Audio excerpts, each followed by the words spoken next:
Hi. Cheers, everyone. It's so lovely to see you, and I'm so sorry I wasn't there on Wednesday. And today we're missing Sherrie, and I promise I had nothing to do with it. I know, poor Sherrie. I cut her Wi-Fi. That's what. And we have with us a beautiful birthday girl. Happy birthday, Linda! Thank you. Yes. Happy birthday to you. Happy birthday to you. Happy birthday, dear Linda. Happy birthday to you. And also, I mean, talk about Virgos all over the place. It was Sherrie's birthday yesterday, but that's another story that will be concluded later on in the programme. However, I've got to say, I'm now to change the tone completely. I'm feeling very depressed, actually. Seriously, I am. I gather from all of us, there's a kind of lull, isn't there? You were saying, Dee, also, you're not feeling great. Well, I think I've always been a little bit, suffered from anxiety, which I try to cover up, I have to say. And, sometimes it's very severe. And I have my sort of things to get out of feeling anxious. But I decided, I thought, you know what, I've got to go with this because it's something, I think it's part of my makeup or what, for whatever reason. And I think a lot of people actually suffer from anxiety and depression, and they're kind of related. And Debbie and I had a chat this morning. Debbie, you were really down yesterday, and I was really because I just find myself. Before.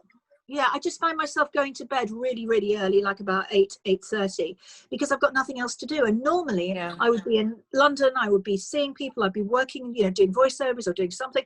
I haven't done anything for so long, and I'm not seeing people either. It's like my whole life has become so insular, and I'm a people person. And as much as I love talking to you guys like this, and I love it, I need people.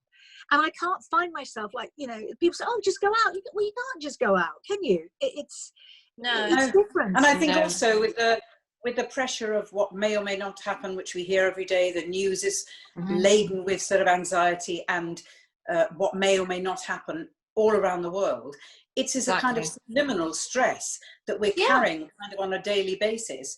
But I think it's important that we share it. And Linda, you went through it. You went through the hell. Absolutely. And I just think that, Sam was very down yesterday. I think the whole nation is feeling it. We felt we were coming out of this, and all of a sudden we've been put back in the box again for a little while. And having had COVID myself, because a lot of people I hear saying, oh, it's the government, it's a conspiracy, it's this, it's that. It certainly isn't. And nobody, if you can avoid getting this, and you look after yourselves and look after people around you, we will survive through it. But, it is depressing when, we feel that we're coming out of it and we're being pushed back in again. And I said, at any time in my life, I've never not kind of worked for 9 months, which I kind of haven't. This is our job and we're doing the show, but I've never, ever not been in London doing voiceovers, doing something, always there. I have to mention your lovely dog though. What's his name? Her name? Her name is Beanie, Linda, and I've got to tell you, even though we never speak about age on this program because you're 26, I know that.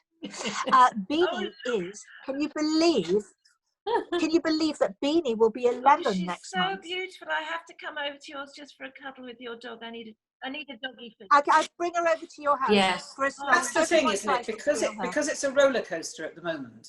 Little things like the hug of a little pet or just those things make such a difference, or having family around. Absolutely. Some people don't have that, and it's really tough. But that's why it's so wonderful that we're together and we can talk about these things, because then we're not alone and we're all together in this kind of crazy world. But who's coming in today? Well, we have Helena Watts waiting to give us all the showbiz gossip. Hey, good afternoon. Hi ladies, how are you? Fine. Please tell us everything. We were just talking about how depressed we were, so you've got to cheer us up. And lots of gossip today. So it has been 25 years since the Spice Girls first formed, and in celebration, they're going to be remaking the video for Wannabe, which is very exciting. But unfortunately, it won't be the 5 of them. It will only be 4 because Victoria Beckham, as per usual, is refusing to sign up. So that's a real shame, really. Why would she do that? Why would But she's too rich. She's too rich, isn't she? It's not about money. Okay. So what else is new?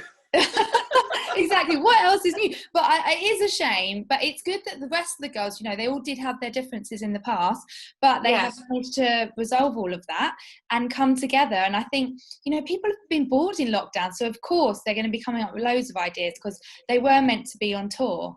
Yes, that's right. So, Right. you know, as a 90s kind of baby, I'm really excited about that. Can you not say that ever again? I know. Baby, please. I know. Can I just say that? Do you know what? Loving you, My but never daughter- repeat that. So what My else is new? daughter What actually else? loved the Spice Girls. She absolutely loved them when she was about 8 or 9. And I remember buying that you know, the dress, the Union Jack dress. I have to confess, she nagged me until I bought it for her. And Oh, we I kept going to say you bought it for you, Dee. Of course, it was for me as well. So what else is going on, Helena? Yes, so everyone loves a bit of EastEnders, don't they? But there's been a bit of a mass exodus. There's been 2 major characters who have left. Adam Woodyatt, who is Ian Bill, he's leaving the show, as is Jake Wood, who plays Max Branning. And you know, the way they've made Max Branning, you know what I mean? He's part of my family because I was the very first Branning. There you go. There you go. There you see. Well, you know, I wanted to ask you because there's a bit of a rumor going around, you know, that they're meant to have just be leaving because they want to leave, but actually I'm told that there's a lot going on behind the scenes and some of the cast aren't very happy, so they are the beginning of what could be a bit of more of a mass exodus. So do you know anything, Debbie? I don't know anything, darling. I really don't sort of connect with them anymore. But even if I did, I wouldn't tell you. No, I know. I don't get that much gossip, darling, because to be honest, it's more likely to be the street WhatsApp and whose cat has pooed where is the level of my excitement. I can relate to that. Yeah. Gossip, street gossip. Well, no, gossip is quite thin on the ground. I'm doing my best to bring you What's the best next? I can. Okay, so Britain's Got Talent is, you know, everyone's been loving that. But obviously there's been a lot of complaints about the diversity performance, which they recreated what happened in America with the killing of George Floyd. And it caused a big stir. There's been 23,000 complaints. And I just think, what for? I mean, this is why art and the creative industries are so important, because they shed a light on political things and they make it, you know, creative in their own way. And Helena, they've done that throughout history, whether it's Shakespeare reflecting the kings and queens of our world or Greek tragedy, we have always reflected our society. How dare anyone say we can't do that and make a mockery and shame somebody from doing something that humans have done throughout time. No, I couldn't agree with you more. And actually, Alicia Dixon, bless her, I love her so much. She said that the cameras didn't actually pan to the judges when it was happening, but she was just in floods of tears. And she gave an interview to the Daily Mirror this week. And she actually said, you know, this is a really important moment in history. And you know, Britain's Got Talent could maybe be accused of not being that relevant at times, but actually this is so relevant and it will go down in history. So good for diversity. Good for them. Good for Ashley Banjo. Good for Ashley Banjo. I'd like to marry him. Me too, darling. Me too. He's gorgeous, isn't he? And also, I just was wondering if you've been watching the Dennis Nielsen 3-part documentary with David Tennant. Brilliant. Yeah. Can't face it. It's funny, we were talking about it on Wednesday. Linda, you were saying something about weird things about body bags just now. What were you saying? There's a documentary on Netflix which actually shows the footage of him being interviewed by the police, which I hadn't seen before, and apparently it's the first time it's been shown on telly. And it's horrific. Absolutely chilling how matter of fact he is about, you know, like, I mean, in the drama you say that there was bags of body bits, and but you actually see them, and it's quite revolting. But I find it fascinating that it's a drama. It's fascinating, but it's just so horrific to make. I understand why, but I don't want. It's not my idea of entertainment. I can't face the sort of grotesque, horrific things that happen to people, and that it's kind of given this platform. I understand it and think it should be. I just can't watch them. But Well, the Yeah. thing is, the great thing about sorry, Linda, the great thing about the 3-part series, I think, was the fact that you didn't see anything gruesome. There was nothing bad that happened. Yeah. It was the aftermath, and that was Yeah. very clever to do it like that. I think, don't you? Yeah, actually, I feel that I know exactly what you mean, Harriet. That's probably why I watched Pollyanna last night. Seriously. I did. Is that it? Is that it, Helena? That is all the news. I was going to say that David Tennant's wife, I do feel sorry for her, because he did a bit of a chat and he said that, you know, he really got into the role of Dennis Nielsen, and she was like, can you really not do that, please? And he was kind of bringing it home, and she was like living with a serial killer. Okay. Oh my And goodness. on that note, Helena. Thank you so much, darling. thank you. Yeah, thank you. See you next week. Bye, Helena. Thank you, you. darling. Bye. So our next guest is a very old friend of mine, actually, but I haven't seen her since she was a little girl. She is just amazing, and what she does is very unusual, and you will find it extremely interesting, because we all have read her book and she is fantastic. Amanda Waring. Hello, darling. Hi. Welcome to the nest. Hello. Hi. Hi. Welcome, Cozy Amanda. nest. Darling, it's so lovely to see you. I haven't seen you. I met you when you were a little girl, when I was working with your daddy on a terrible series at Thames Television, and I used to come to your house in Barnes. He was such a gorgeous, gorgeous man. Your parents were just divine, and you were divine. You were just lovely. But Amanda, I need to ask you. Our viewers don't know who you are, and I need you to tell them who you are and what you do and how it all started, all in one big sentence.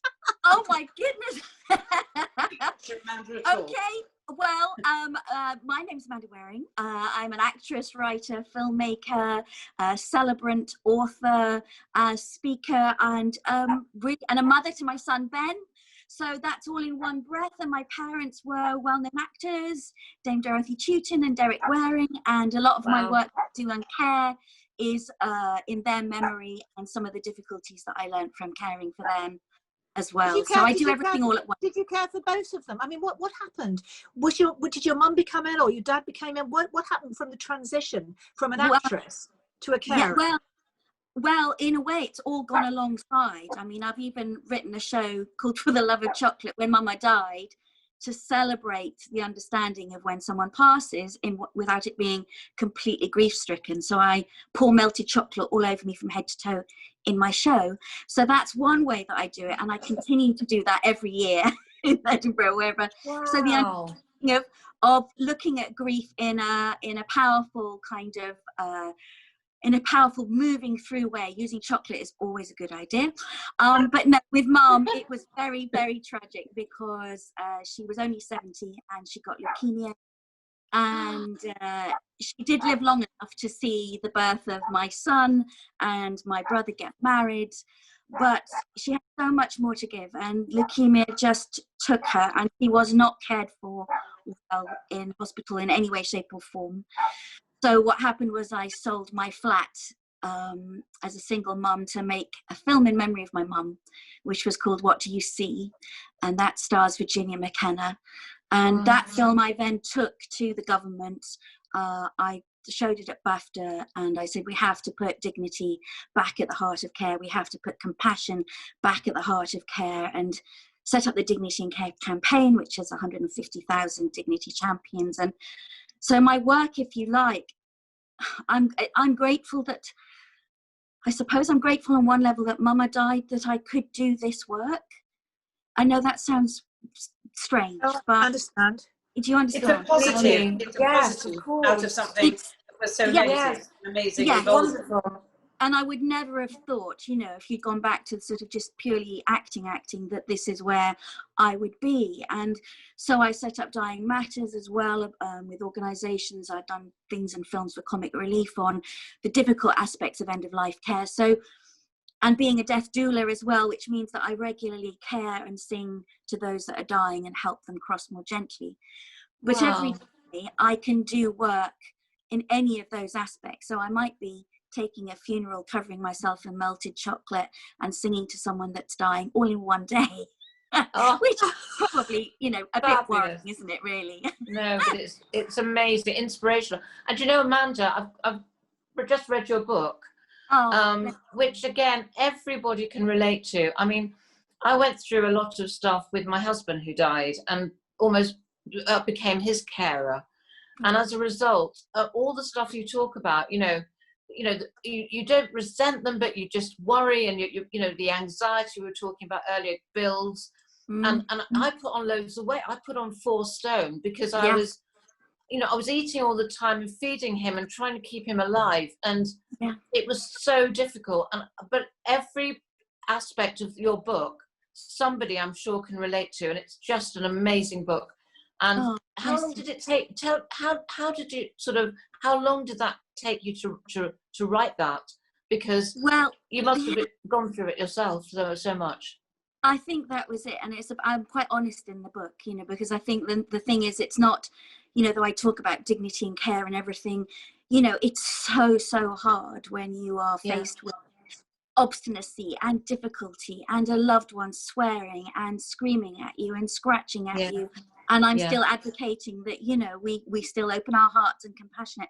We have to care for ourselves as well. And I think I have written 3 books, so this is the 3rd of my books, and this is the one that I suppose has everything in it around how do we care for ourselves, because we have to place ourselves at the heart of our own care in order to better care for others. And this is what I talk about globally, is the understanding of to care for yourself whilst caring for others. That's how you do it. But if you don't, I remember, actually, you're right, because I remember when I was going through this with my husband, I remember I was living in Islington, I remember walking up the hill and being so out of breath. I'm thinking, I'm getting really sick myself, you know, and my friend phoned me and she said, you've got to do something, you've got to start caring for yourself, otherwise we're going to lose you as well. Yeah, absolutely. You know?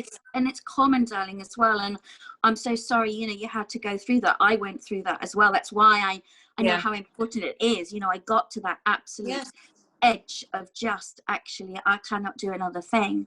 And it would be easier for me to die than to have to try and keep someone alive. Yeah. And that can be the depth of the truth of what people are suffering silently with, you know. Yeah, although absolutely. Out there in the world, you know, not being able to reach loved ones that they would have been caring for is another, you know, poignant and powerful subject to cover. And I talk about it a lot. I mean, you touched, Amanda, on singing to people that are dying. I remember when my dad was passing, because my mother looked after him for years and had a terrible time with him because he had Alzheimer's, and he was, you know, he became violent and everything else and had to but I always, you know, when he was passing and he was on palliative care, which is, to me, it's terrible when they just really basically they're starving them to death, aren't they? I thought palliative care was a gentle way to leave this planet, but it's not. That I used to play music in his ear from my phone, and it just calmed his breathing. And I think music is a great healer. Music is medicine, darling. It really, really is. And the way, you know, I do a blessing, a blessing of love. I mean, if you're happy, I'll sing it. It's really quick, little chant, but it's about sharing that Please love. do. So do it, darling. All right. So, may there be love in your east and love in your west. May there be love in your north and love in your south. May there be love without and love within, as your journey of love begins. As your journey of love begins. Well, that's so beautiful. Thank you so much. I wanted to say that it's so moving. My mother died about 18 months ago, and again, I was with her, and I've been with a lot of friends actually as they have passed. And in fact, I lost a dear friend last week. And there is something, we knew each other since we were 12, and it just seems unimaginable today. But again, playing music to my mum, I used to play her Shirley Temple. We knew she was dying over a few days, and all the various Frank Sinatra, various things that I knew she loved that were in her youth. And again, it was just, I had just sit there and play music to her and chat to her and talk to her. And again, it gives oneself a sense of peace to be present, to do that and be there. Yes. What I was going to say to you, and it's extraordinary, your journey and all the things that you've evolved, harmonizing all those abilities that you have to be so diverse. But I also wanted to say that my father, who's 94, still drives to the supermarket, absolutely unchanged. He and your mother were at RADA together. And I have pictures of them, which I haven't got. Sorry, I know. And they did the Philadelphia story for their passing out sort of awards. And I remember as a little girl watching her do Anne Boleyn in the Henry VIII, and my daddy saying all this at the time. And I've always adored her work. And the fact that they were at RADA together must almost, well, not 100 years ago, but 80 years ago. It's so extraordinary. And so I must find the pictures and find those pictures, darling. I know, I will. I don't know where he's put them now, but they'll be somewhere. And again, it's of them at RADA, which is the most extraordinary thing that we're now talking about something so moving and so important and wonderful. And my father cared for my mother for over 30 years. And again, it was extraordinary. And that ability to care in those painful moments, it actually gives you, I mean, it is worrying. And as Dee so rightly said, it can be, and you said, it's terribly distressing. But there's also a sense of peace at the end, knowing you've done what you've done. And that's the most important thing. And in the aviation industry, the rule is when the oxygen masks come down, you put them on yourself first and then the child next to you. You have to look after yourself first so you can help other people. And that's the most important bit of imagery that I carry with me always. I have to put the oxygen on myself, the oxygen of life, and care, and then I can care for everyone else. Absolutely, darling. And I think, again, it's so beautiful to share that and understanding that, you know, you are as important as the person that you care for. And if you like, there's a moment of peace and equality where there is no them, there is no us. When you are working with the dying to the very end, there is just that, there is peace. And I think that people, when they find that moment, it is life-changing. I mean, you wouldn't want to go through it on one level, and I consistently am going through it with other people, but there is that moment of peace in the heart, and I can't describe it other than that melting of everything that you know, but in that present moment when you share that journey with someone, you too have that melted golden heart, and it's a really beautiful experience to share. Can we find all your information? We'll put it on our website because it's so extraordinary. And will you please, please, please come back and talk to us again, because it's the most inspirational, moving discussion. Thank you so much. Thank you. You're welcome. It's so lovely to see you all. Bless you all. Thank you. Bye, darling. Bye, darling. Wow. Oh, joy. That has sparked her positivity, her journey forward. Amazing. Actually, really amazing. And Harriet, the reason that you're so into her is because of the chocolate. We know it. You just want to cover yourself in chocolate. I'm hearing a whining sound. I don't know what's going on. Yes, I would. I know you so well. Now listen, we've got to say happy birthday again to the gorgeous Linda. Happy birthday, darling. Thank you so much for joining us. The reason that Sherrie isn't here today is because, well, she'll tell you herself in the video that follows. This is a message for my Wonderbirds. Debbie, Dee and Harriet and everybody concerned with Wonderbirds. I want to thank you for this. How amazing. And this. I've already had one actually. On Wednesday, I said to everybody out there, because of stress, my back had gone. And it has completely gone now. So standing is really hard. In fact, I'm going to have to sit down in a minute. And walking is virtually impossible and lots of pain. So the osteopath is going to sort me out and I shall be there most of the day.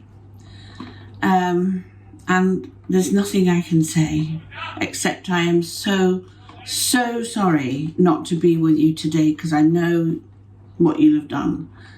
And it's really upset me and I'm so sorry. And thank you for all these months. And I love you all. You've been so good and so kind and I've needed you all and I just want to say big, big thank you. And thank you for my birthday. And love to Richard because I won't be there Saturday. And see you all Monday. Thank you. Bye.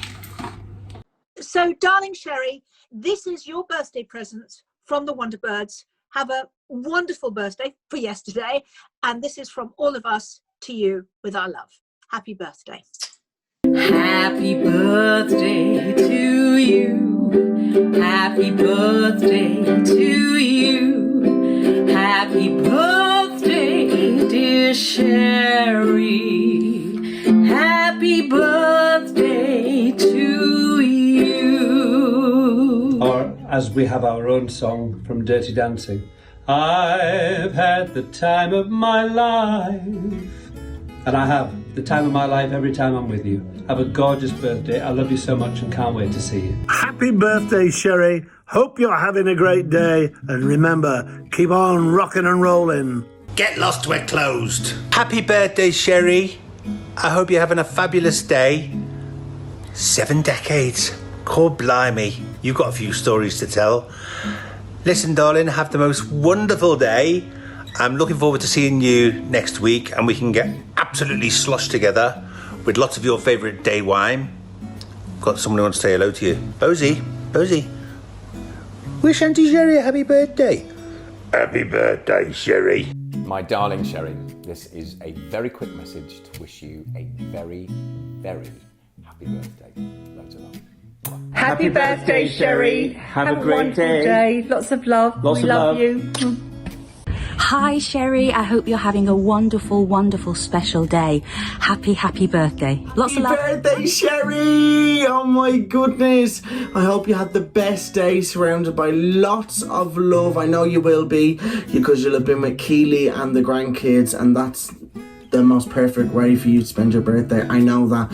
You are one of my best and kindest, craziest, funny friends and I love you so much and I really do hope we can celebrate this in style very soon. I wish we were sitting on a sunny beach somewhere now drinking a glass of 43.